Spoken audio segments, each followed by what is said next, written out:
Have you ever witnessed a sudden death right on stage? While film and television sets are often carefully controlled environments, tragedy can still occur in the blink of an eye. Let us recount the stories of 20 actors who tragically lost their lives while doing what they loved most. From on-set accidents to sudden health crises, you will see how terrifying those moments are. Tyrone Power. On November 15, 1958, tragedy struck the production of the epic film Solomon and Sheba, marking the untimely death of one of Hollywood's most iconic leading men, Tyrone Power. Known for his dashing good looks, commanding screen presence, and versatility as an actor, Power had become one of the most celebrated stars of his generation. His sudden passing at the age of 44 shocked the entertainment industry and left an indelible mark on the history of cinema. On that fateful day, Power was filming a strenuous dueling scene alongside co-star George Sanders, who played Solomon's rival, Adonijah. The sequence required intense physical exertion as the two actors wielded swords in a dramatic clash. Despite the physical demands of the role, Power had shown no outward signs of distress earlier in the day. However, as the scene progressed, tragedy struck. Midway through the duel, Power suddenly collapsed on set, clutching his chest in obvious pain. The cast and crew quickly realized that something was seriously wrong and rushed to his aid. Power was immediately transported to a nearby hospital in Madrid. Despite the swift response, there was little that medical professionals could do. Power had suffered a massive heart attack, and his condition was irreparable. He was pronounced dead shortly after his arrival at the hospital, leaving his colleagues and fans in a state of shock and mourning. John Ritter.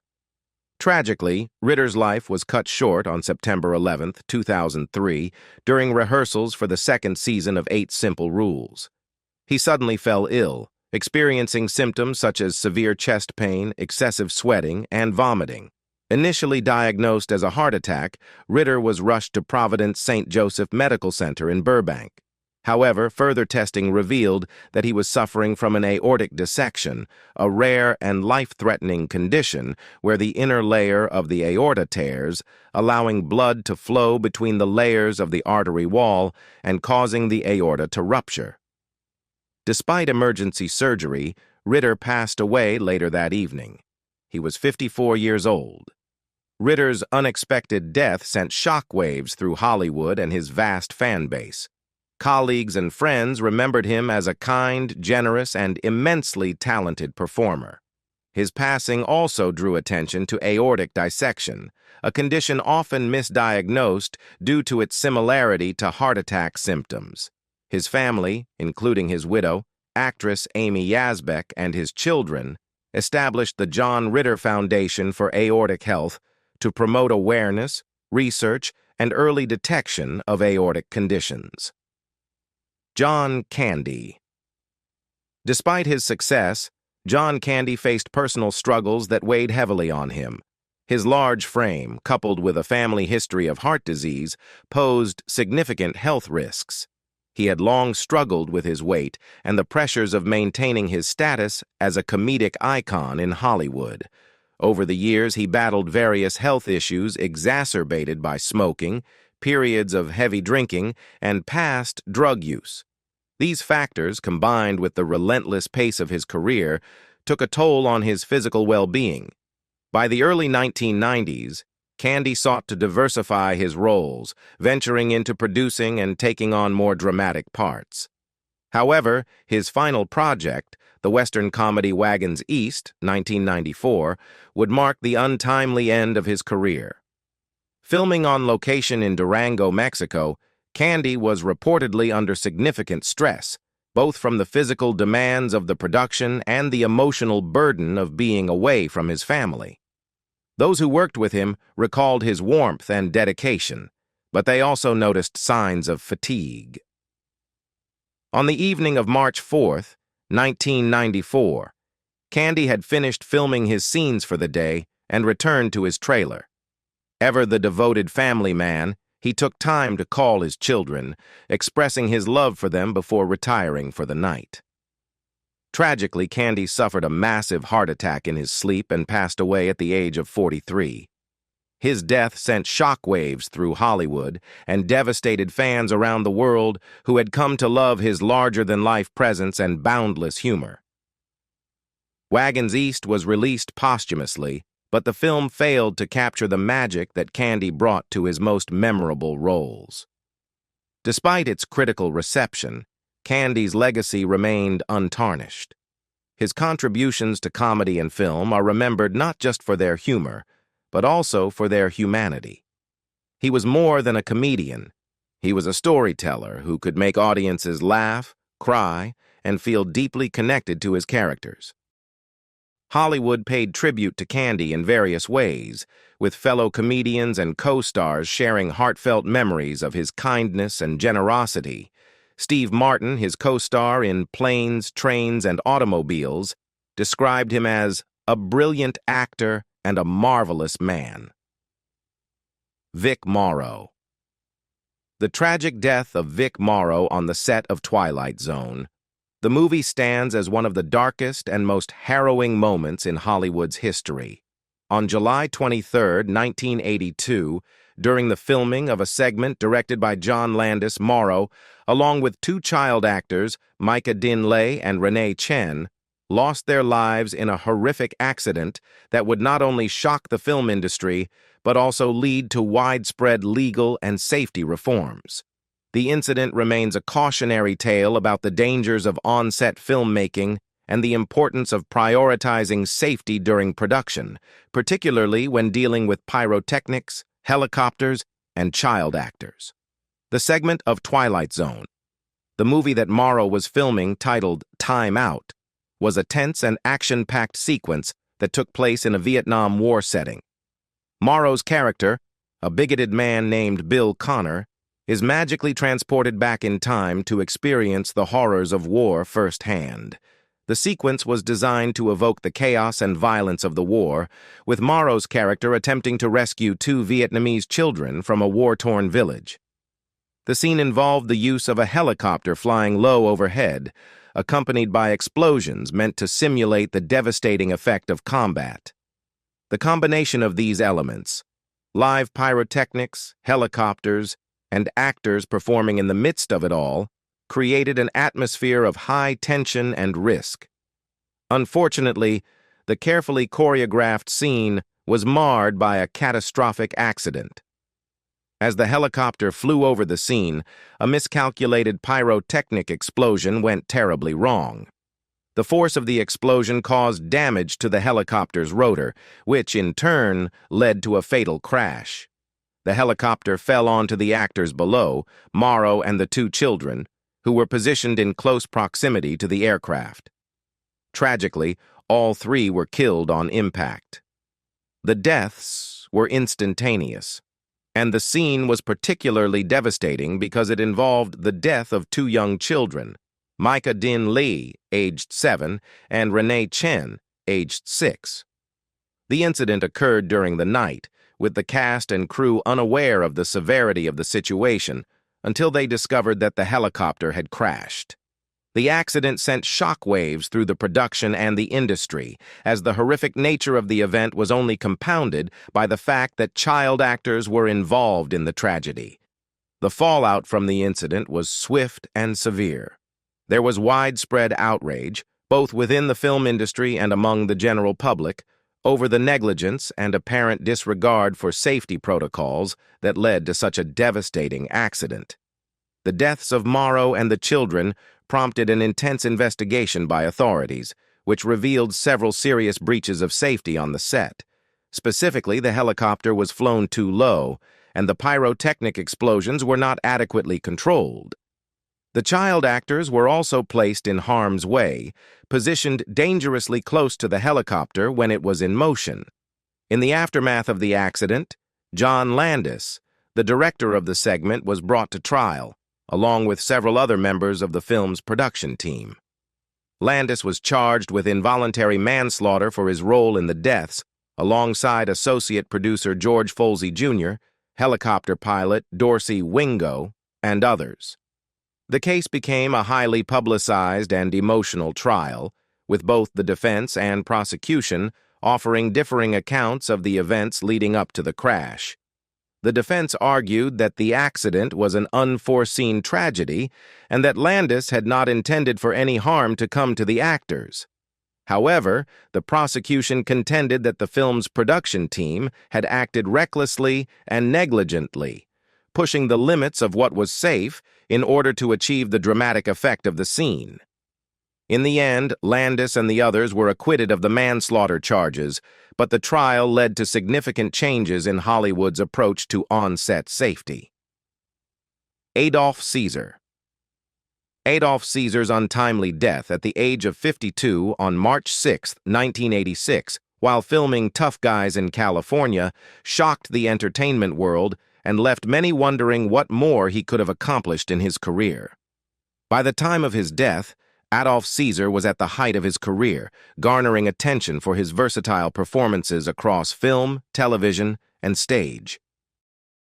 However, fate intervened when he was on the set of his next project, Tough Guys, 1986, a comedy starring Kirk Douglas and Burt Lancaster. While filming in California, Caesar suffered a massive heart attack. His collapse on set sent shockwaves through the production, and despite being rushed to the hospital, Caesar was pronounced dead in the emergency room shortly after his arrival. Caesar's sudden death at the relatively young age of 52 was a devastating blow to the film industry and the broader entertainment community. His unexpected passing left many of his colleagues and fans in disbelief, as he had shown no signs of major health issues prior to his death. The shock of his loss was compounded by the fact that Caesar was in the midst of an exceptionally successful period in his career. His death also struck a particular chord because it occurred just as he was poised to build upon his previous triumphs with Tough Guys, a film that could have further expanded his reach as a major Hollywood actor. Brandon Lee, the son of martial arts legend Bruce Lee, was a rising star poised to make his mark in Hollywood when his life was tragically cut short in a devastating on-set accident. Tragedy struck on March 31, 1993, during the final weeks of filming in Wilmington, North Carolina. While shooting a pivotal scene in which Eric Draven confronts intruders in his apartment, Brandon was fatally injured in a horrific accident involving a prop gun. The scene required another actor to shoot at Lee with a revolver at close range. Unbeknownst to the cast and crew, the weapon had been improperly prepared. Earlier in production, dummy rounds, real cartridges with no gunpowder or primer, had been used for close-up shots. One of these rounds had become lodged in the barrel due to a failure to properly inspect and clean the gun. When a blank cartridge, containing a small explosive charge but no bullet, was later loaded for the scene, the explosive force propelled the lodged bullet fragment out of the barrel. The makeshift projectile struck Brandon in the abdomen, causing catastrophic internal injuries. He collapsed on set and was immediately rushed to New Hanover Regional Medical Center. Doctors worked tirelessly for 6 hours, performing emergency surgery in an attempt to save his life. Tragically, their efforts were in vain, and Brandon was pronounced dead later that day. He was just 28 years old. Tommy Cooper. Despite Tommy Cooper's success and popularity, Cooper's personal life was marked by difficulties. His health had always been a concern, with reports of him struggling with a heavy drinking habit and bouts of depression. Nonetheless, these personal struggles never seemed to detract from his comedic performances, and he continued to delight audiences until his untimely death. The tragic events of April 15, 1984, occurred during a live broadcast of the variety show Live from Her Majesty's, a well-loved program that featured an array of entertainers, including Cooper. The show was broadcast to a large live audience and millions of viewers across the United Kingdom. Cooper was performing one of his regular acts, where he would combine slapstick comedy and magic in his unique way. Mid-performance, as he was in the midst of a trick, Cooper suddenly collapsed on stage.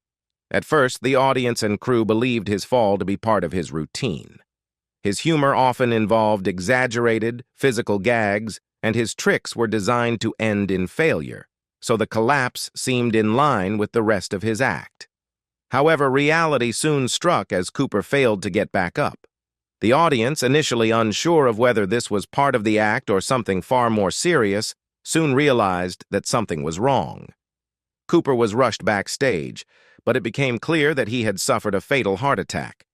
Despite efforts to assist him immediately and get him medical help, Cooper tragically passed away at the age of 63. His death occurred in full view of millions of viewers watching the live broadcast, making it a harrowing and unforgettable moment in television history. Oliver Reed. Oliver Reed, the legendary British actor renowned for his larger-than-life persona and intense performances, left an indelible mark on cinema with his final role as Proximo in Ridley Scott's Gladiator. However, his volatile temperament and hard-living reputation often overshadowed his talent, causing his career to ebb in later years. By the 1990s, Reed had largely retreated from Hollywood, but his casting in Gladiator offered him an opportunity to return to prominence. In the film, Reed portrayed Proximo, a grizzled former gladiator turned slave trader who becomes a mentor to Maximus Decimus Meridius, played by Russell Crowe. The role was pivotal to the narrative, and Reed brought depth and gravitas to the character, delivering some of the movie's most memorable lines, including the stirring declaration, "We are but shadows and dust." Tragically, Reed's triumphant comeback was cut short during production. On May 2, 1999, while on a break from filming in Valletta, Malta, Reed suffered a fatal heart attack. The day began as many others in his life had, with Reed indulging in one of his favorite pastimes, drinking and revelry. Known for his infamous capacity for alcohol, he visited a local pub, The Pub, where his boisterous personality shone through. According to accounts, Reed engaged a group of British sailors in a drinking contest. Writer David Franzoni later detailed the staggering amount Reed reportedly consumed: 8 pints of beer, several shots of rum and whiskey, followed by rounds of cognac. Amid the revelry, Reed suddenly collapsed. Despite the efforts of bystanders and emergency responders, he was pronounced dead en route to the hospital. He was 61 years old. News of his death shocked the Gladiator cast and crew. Ridley Scott and the production team faced a daunting challenge, as several key scenes featuring Proximo remained incomplete. Rather than rewrite the script or recast the role, the filmmakers made the groundbreaking decision to use a combination of CGI and a body double to recreate Reed's likeness. These techniques, considered revolutionary at the time, allowed Proximo's arc to be preserved. Despite the technical challenges, the film's handling of Reed's character is seamless, ensuring his performance remains a cornerstone of the story. Upon its release in 2000, Gladiator was a critical and commercial success, earning multiple accolades, including the Academy Award for Best Picture. Reed's portrayal of Proximo drew widespread acclaim, with many critics highlighting his commanding presence and poignant performance. The role served as a fitting swan song to a storied career, encapsulating both his immense talent and his enduring charisma. Roy Kinnear. In September 1988, Kinnear reprised his role as Planchet in the film The Return of the Musketeers, which brought together many of the original cast members from the earlier films. The movie was shot in Toledo, Spain, and involved several physically demanding scenes, including horseback riding. While filming one of these scenes on September 19, 1988, Kinnear was tragically thrown from his horse, suffering a fractured pelvis. Though the injury appeared serious, it was initially not thought to be life-threatening. He was immediately rushed to a nearby hospital for treatment. However, as the day progressed, complications arose. Kinnear's condition worsened, and he suffered a fatal heart attack the following day, on September 20, 1988, at the age of 54. His death was an immense shock to both the cast and crew, as well as to his many fans around the world. Kinnear's passing was not only a loss to his family, friends, and colleagues, but also a significant tragedy for the film industry as a whole. His death underscored the importance of safety protocols on film sets and raised serious questions about the level of care provided to performers involved in physically demanding scenes. Philip Seymour Hoffman. Despite his professional triumphs, Philip Seymour Hoffman struggled with addiction. He had battled substance abuse in his youth, but maintained sobriety for 23 years before relapsing in 2013. In interviews, he spoke candidly about his challenges, expressing the ongoing nature of recovery. His vulnerability resonated with many, further endearing him to fans and peers. On February 2, 2014, Hoffman was found dead in his Manhattan apartment at the age of 46. The cause of death was ruled as acute mixed drug intoxication with heroin, cocaine, benzodiazepines, and amphetamines in his system. His death shocked the world as it came at a time when Hoffman was seemingly at the peak of his career. Tributes poured in from across the entertainment industry, with colleagues and admirers mourning the loss of a towering talent whose ability to connect with audiences was unparalleled. At the time of his passing, Hoffman was in the midst of filming the final installments of the Hunger Games series, Mockingjay Part 1 and Mockingjay Part 2. He had completed most of his scenes, but his death left a few key moments unfinished.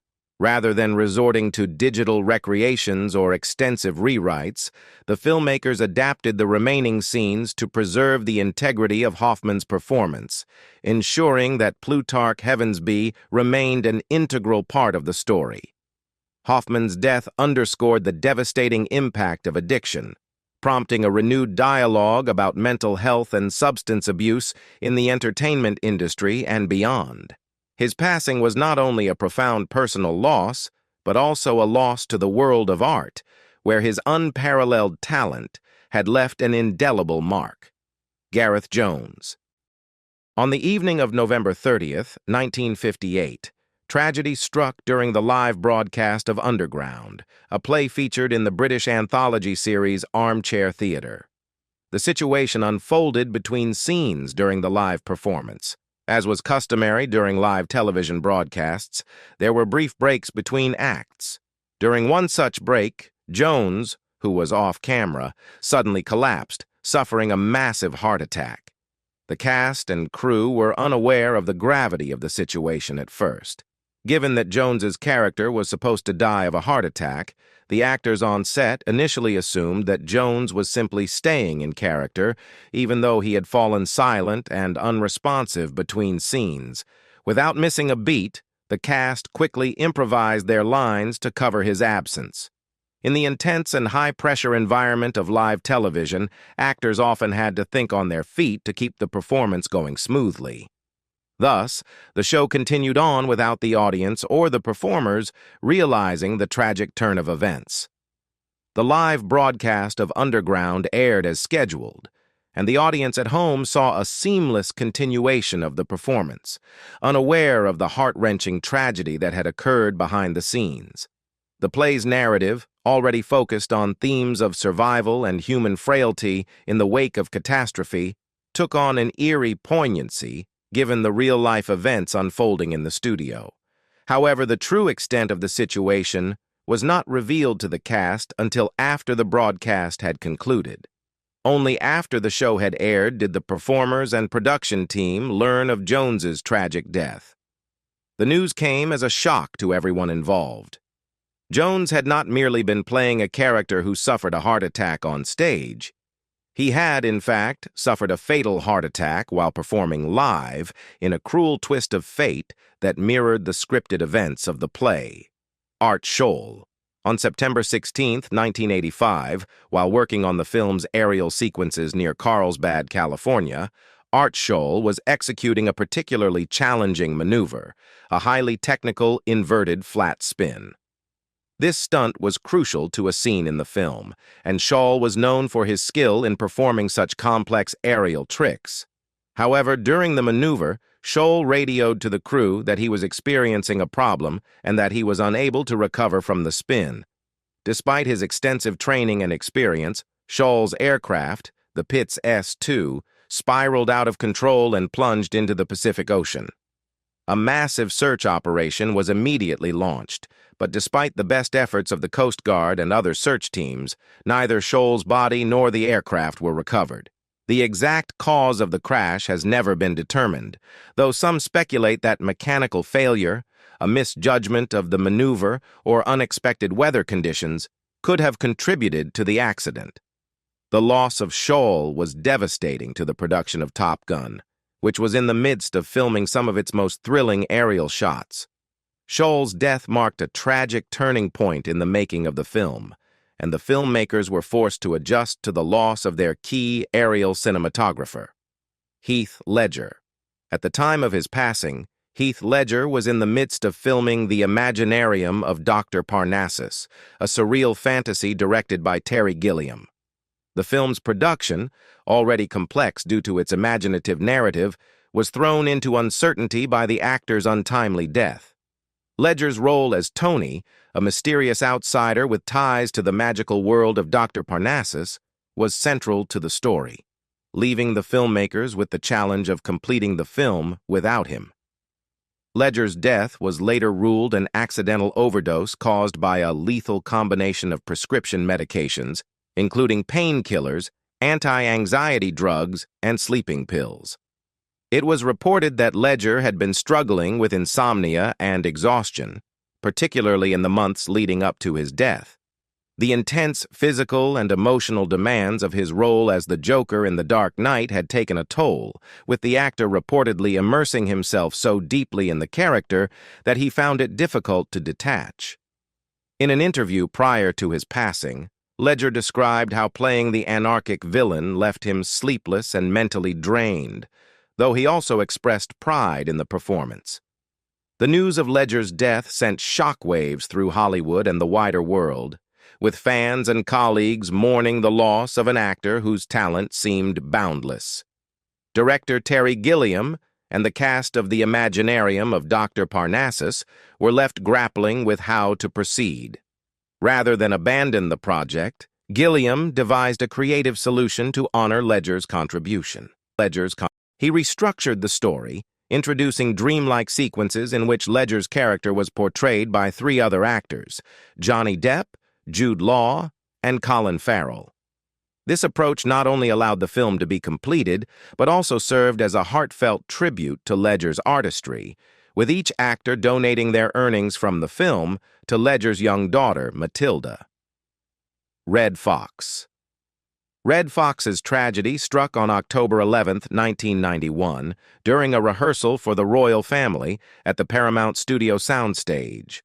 While running through a scene, Fox suddenly collapsed on set. Initially, some crew members mistook the incident for part of his comedic act, as his physical comedy and on-screen antics were hallmarks of his style. But the gravity of the situation quickly became apparent when Fox failed to get up. Paramedics were called, and Fox was rushed to Queen of Angels Hollywood Presbyterian Medical Center. Despite the best efforts of medical staff, he was pronounced dead from a massive heart attack. He was 68 years old.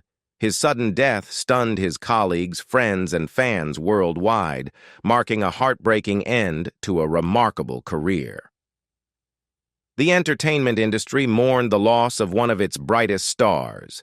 CBS Entertainment President Jeff Sagansky expressed the network's sorrow, emphasizing Fox's immense talent and his contributions to both comedy and television.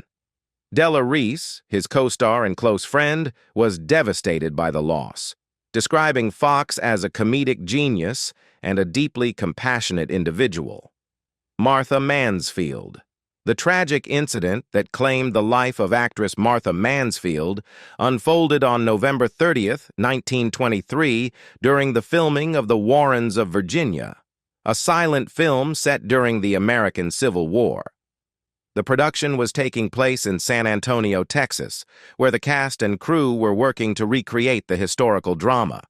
Mansfield, a rising star in the silent film era, was cast in a prominent role, bringing her considerable talent and charisma to the project. During a break in filming, Mansfield was seated in her car, which was parked near the set. She was dressed in an elaborate Civil War-era costume, meticulously designed to reflect the fashions of the time. However, unbeknownst to many, the materials used for such costumes in the early 20th century were often highly flammable. These garments, typically made of lightweight fabrics treated with chemicals for a specific appearance, posed a significant fire hazard. As Mansfield rested in her car, a bystander, likely a member of the crew or a visitor to the set, carelessly struck a match. Whether the individual intended to light a cigarette or simply ignited the match absent-mindedly is unclear. What is certain, however, is that the flame came into contact with Mansfield's costume. Within moments, the highly combustible material ignited, and the fire rapidly spread across her clothing. The situation escalated with horrifying speed. Mansfield's screams alerted those nearby, and chaos ensued as cast and crew members scrambled to help. Among them was her co-star, Wilfrid Littell, who, along with others, rushed to her aid. They used whatever was at hand, coats, blankets, and even their bare hands, to smother the flames engulfing Mansfield. Despite their desperate efforts, the fire inflicted devastating injuries. By the time the flames were extinguished, Mansfield had sustained severe burns over a significant portion of her body. Martha Mansfield was immediately rushed to a local hospital, but the extent of her injuries left little hope for recovery. Medical care in the 1920s, especially for severe burn victims, was limited compared to modern advancements. Doctors worked tirelessly to ease her suffering, but the damage to her body was irreparable.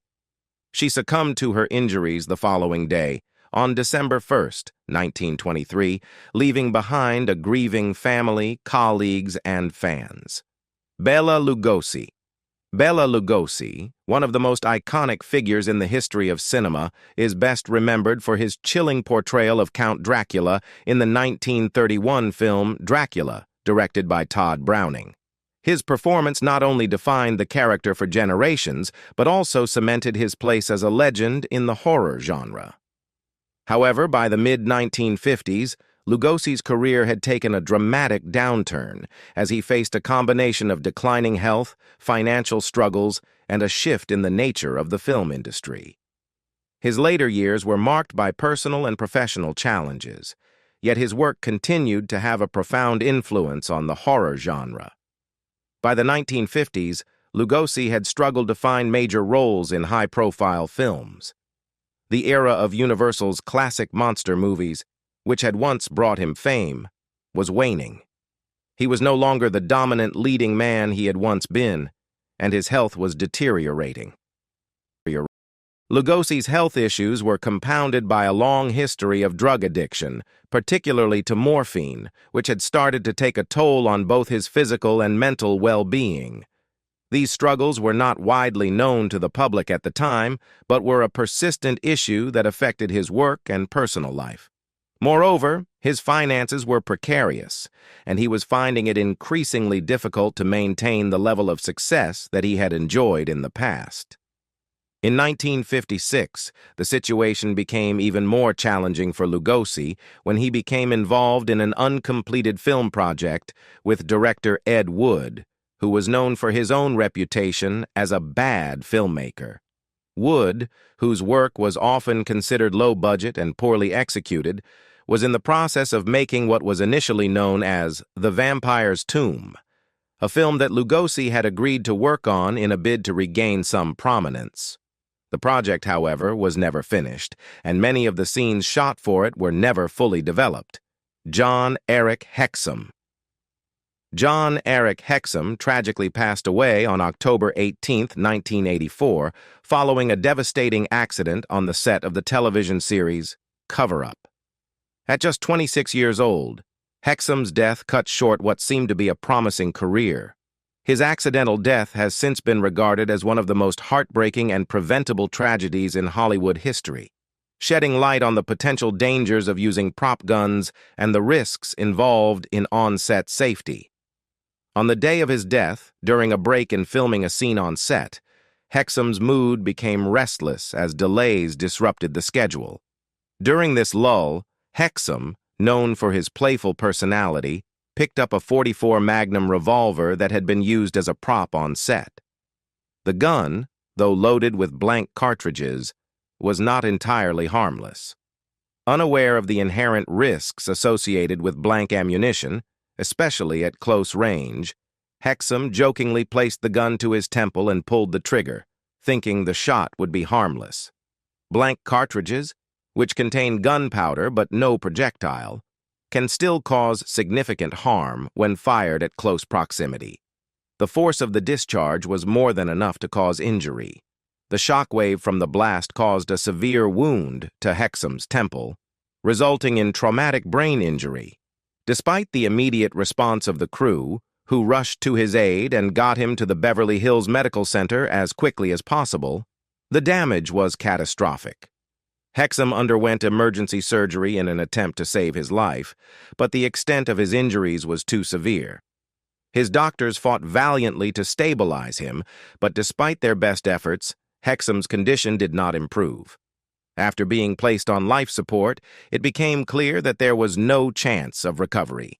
His family, facing the heartbreaking reality of his fate, made the difficult decision to remove him from life support.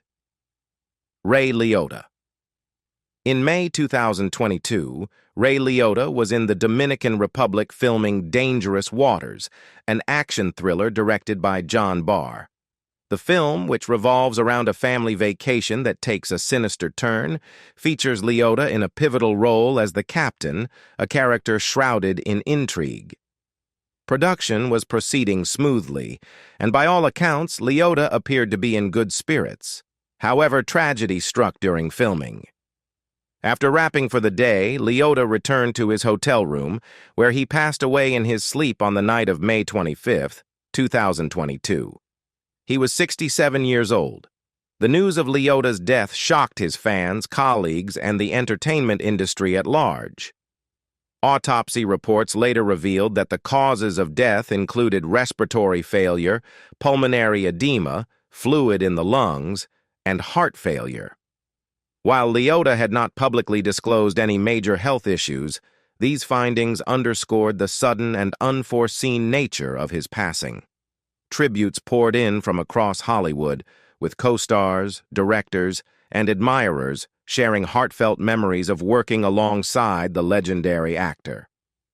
Despite the tragedy, the production of Dangerous Waters was completed, with Liotta's performance remaining a central element of the film. At the time of his death, Liotta also had 2 additional films in post-production, ensuring that his talent would continue to reach audiences even after his passing. These projects, like much of his filmography, serve as a testament to his enduring impact on the industry. Eric Fleming. In 1966, Eric Fleming was cast in the adventure film High Jungle, an action-packed project set in the remote and dangerous Andes Mountains. The film, directed by William Dieterle, was set against the backdrop of the Peruvian jungle, filled with perilous terrain and a variety of natural hazards that would test the cast's physical endurance and resolve. Fleming, ever the professional, was accustomed to performing stunts and handling challenging scenes, and his reputation as a tough, rugged actor made him a natural fit for such an adventure. While filming in the Huallaga River, a notoriously swift and dangerous river that runs through the Peruvian jungle, tragedy struck. Fleming was filming a scene that required him to navigate a canoe through the treacherous waters of the river. The river, swollen with water from recent rains, had powerful currents that could easily overwhelm even the most experienced individuals. Unfortunately, during the filming, the canoe began to take on water, an issue that was not immediately rectified due to the swift and unpredictable conditions of the river. As the canoe slowly filled with water, it became increasingly unstable. Eventually, it capsized, sending Fleming and his fellow cast members into the violent current. Although Eric Fleming was an experienced swimmer, the force of the Huallaga River's currents was too much for him to overcome. The river's strength, combined with the fast-moving water, pulled him under.